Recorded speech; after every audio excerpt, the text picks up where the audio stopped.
Мэргэжлийн хяналтынхны хувьд бол цалингаа авч чадахгүй хүндрэл үүссэн. Гэхдээ мэргэжлийн хяналтын данс бол хаагдсан гэсэн үг биш.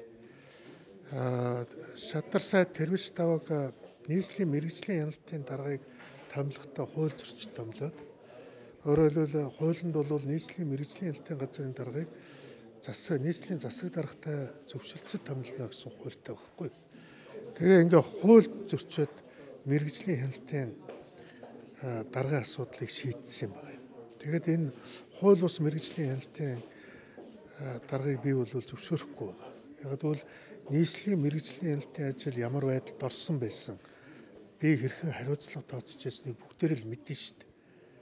Тэгээд одоо энэ нийслэлийн мэргэжлийн хяналт дээр хариуцлага тогтоох гэж энэ чи нийслэлийн засаг даргын зүгээс гарсан санаачлага анханасаа.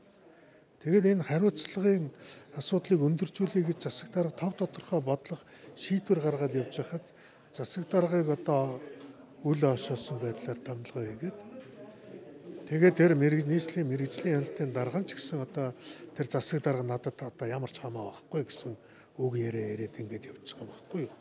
Тийм учраас би бол энэ засаг даргын энэ хууль бус томилгыг зөвшөөрөхгүй байгаа юм. Тэгээ зөвшөөрөхгүйгээс болоод яаж нөхөр нөгөө гаруй хэсэг нь зөвшөөрөгдөхгүй байгаа гэсэн үг юм.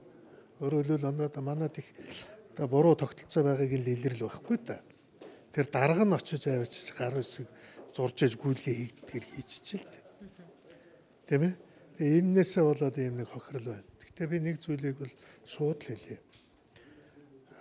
Энэ хууль бусаар томилогдсон мэргэжлийн хяналтын даргаыг бол зөвшөөрөхгүй.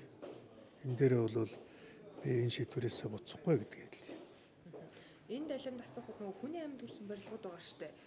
Зарим бас нураа хурлагч байгаа. Энэ барилгуудын ямар